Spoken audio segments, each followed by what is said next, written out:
It's wonderful to be here today to talk about the orchestra, something that is actually, thank you, that is very close to my heart. I have been involved in music almost all my life. I started wanting to be a pianist, then I worked for the radio station 92.4, and I continue in the Singapore Symphony Orchestra, and right now I'm working at the Recording Industry Association. So as you can see, I have been involved in music all my life. Now, talking about the orchestra, it's a big subject, and it's something which different people see it from different angles. As an audience, you attend a concert, you see what goes on stage, but what actually happens behind the stage, what goes on into the preparation, is something I'd like to share with you today. But before that, since the orchestra is an ancient art form, it stems from centuries ago. I would like to share with you some of the trajectory of an orchestra, and also if you have listened to it in your music lectures, you just bear with me on this. So the first one is early music notation. Early music notation, there are different types of early music notation, but the one we are talking about came from Italy about 1,000 years ago by a monk called Guido d'Arezzo. He created these 5 lines here, and then he put these symbols, squares then, onto the page, and it was a notation. Without music notation, you can play 1 or 2 or 3 or even more instruments, but you can't actually have an orchestra of 100 people playing. There's no way. So the evolution of music notation took a long time, and by the time of Beethoven, you get this kind, the score you see on the screen here. Now this is the score for the Symphony No. 5 by Beethoven. In an orchestra, you also have 4 sections. This is the modern composition of an orchestra. And again, it evolved over centuries. The orchestra has a string section, a woodwind section, a brass section, and a percussion section. So these 4 sections of an orchestra is actually also picked up. I wouldn't say picked up, it's also has also evolved with different orchestras. For example, the Chinese orchestra that we know today also has these 4 sections, but many of the instruments are Chinese instruments. Okay, this is a string family. This is the woodwind family. The brass instruments. Now, the brass are very loud instruments. So, in movies that you see in all sorts of occasions, it's very ceremonious. It's actually, imperial sometimes. And then percussion. Percussion instruments, there are actually many, many instruments. It's not just 1 or 2 or even 10. Percussion instruments add a kind of accent to what you are hearing in the music. Now, I have here an orchestra seating of earlier orchestra. We call it Baroque period. It's about the year 1700. And it's a smaller size orchestra, about 20-30. And you can see on the screen here, you have violins, you have cellos, and you have all sorts of wind instruments. I have an example here, which I'll try to...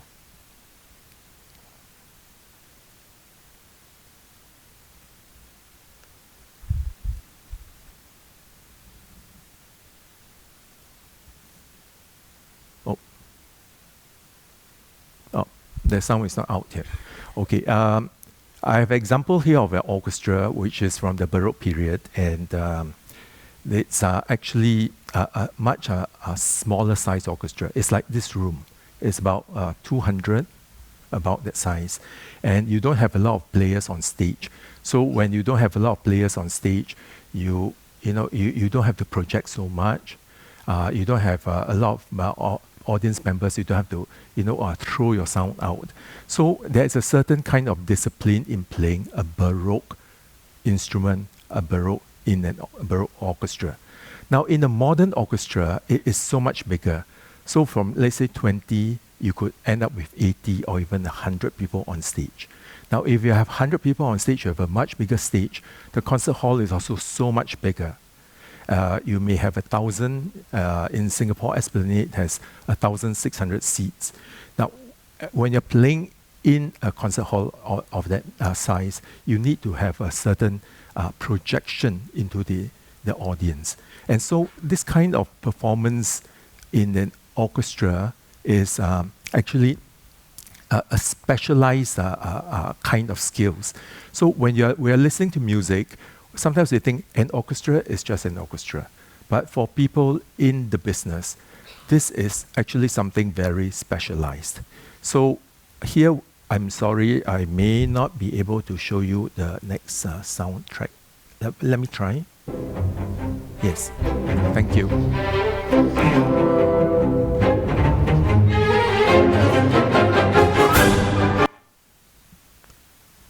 Okay, as you can hear. All right, okay, we have to move on from here. Thank you very much.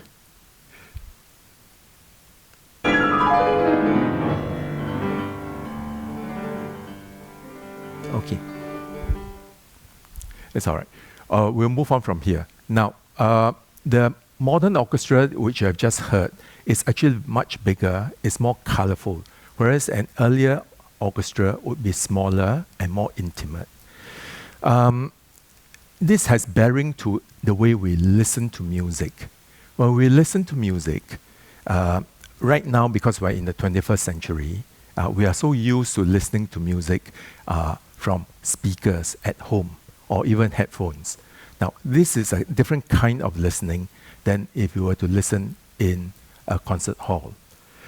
First of all, when we're listening in a concert hall, and let's say just acoustic instrument, no electronic instruments, every sound, every detail is very precious and important. So quiet, surrounding is very important for you to listen to all the details. And, if you compare that to a pop concert, let's say I attended Ed Sheeran concert recently, last year, and behind me was a row, of fans of Ed Sheeran, and they were screaming away over my head, and, but that did not stop me from enjoying the concert because the loudspeakers were very loud. I could actually, still pick up what Ed Sheeran was singing over the screams. But in a concert hall, when you attend a classical concert, if you have a sweet rapper that goes, and somebody will say, shh, So that is a different kind of listening experience. So when you're listening on your headphone, you're listening in a concert hall or listening in a concert, it's a totally different experience. And this has bearing with what we are talking about here for an orchestra today. Now, I'll go on to who's who, now the important thing about how an orchestra functions. Who's who in an orchestra? There are two parts to it. The first part is the artistic section. The other part is the non-performers, people who don't perform, like me. For the first part of the artistic section, we have the musicians, we have the conductor, and we also have the soloist. Now, they're all equally important, but in the running of the orchestra, the conductor, the music director, is the most influential in what is being played and what gets performed and who gets selected. Sometimes this has no bearing to how a concert develops. When I was working in the orchestra, people used to ask me, how's the ticket sale for this week? That's something very important. So for musicians, they'll ask, how's the ticket sale doing this week? And my answer would have been, oh, it's wonderful. They just want to listen to the Singapore Symphony Orchestra. which means the musicians. If the conductor will ask me the same question, I say, oh, wonderful. They want to come and listen to you again. And if the soloist were to ask me the same question, how is it doing? Oh, they want to hear you play this piano concerto again. So this is what I mean to say that, when we're managing an orchestra, because of the artistic achievement and artistic effort that everybody puts in, you do have to manage it in a way where you can get the best results. Now, obviously, the ticket sale of an orchestra is dependent on all these factors, but usually the most important factor in an orchestra's ticket sale is the soloist, because the musicians are there every concert. The conductor is there in many concerts, but the soloist appears once a year. So people come to listen to the soloist. But this is something when you're managing an orchestra, you need to tell them that. The musicians are actually very passionate about what they do. Every concert is a different concert. There are about 40 major concerts by the Singapore Symphony Orchestra in a year, and smaller concerts, about 80 of them. So there are altogether about 120 events in a year that they go through. So with this, it is actually very important to manage their expectation, manage their morale, manage their dedication and their continuation, and putting in great effort. It is tiring to perform week after week. Now, behind this whole set is a set of non-performers in the orchestra. Non-performers, we have the board of an orchestra, we have the chairman and the board, and these are volunteers, or they're appointed by the ministry. And we have the management, which is the CEO or the general manager. And below that, we have different types of departments. Orchestra management. Orchestra management is to manage the musicians. Well, sometimes they are not able to perform this week. Sometimes they need to travel. Sometimes they have other commitments. So these are things that we need to manage the musicians. So it's called orchestra management. The library is not something that you borrow your music scores from. The library of an orchestra is where they prepare the scores for each musician so that they can use it during the concert and the rehearsals. The programming is somebody who has to plan the whole year's. When you get a booklet, you have the whole year of they call it a season of programs. Now, this season is planned usually about 2 years in advance of the printing. So you need to lock in artists, conductors, different. For example, an artist like Lang Lang, he's a superstar. You may need many, many years before you can actually get the date from him. So sometimes Lang Lang, we book him if he's able to play. You need to get him about 3 to 5 years in advance. This is crazy, but that's the way it is. Then you have development and sponsorship. Development is actually trying to get sponsors, donations from people. So it's a different skill set within an orchestra. It has nothing to do with artistry. It's just to do with fundraising. And we have marketing, public relations, human resource, and finance. Now, with this whole setup of an orchestra, what it is that a country needs an orchestra for. So, for example, a country like Singapore is a young nation. We have about 50 years of history. And, the Singapore Symphony Orchestra is only 40 years. So, in a way, Singapore and the Singapore Symphony Orchestra is quite reflective of each other, how it has developed over the years. So, why does Singapore need an orchestra? In fact, why does Singapore need only one orchestra? Somehow, over the last 40 years, many countries in the developing world, whether it was China, Malaysia, or any other country, every country sort of came up with their own version of Western orchestras.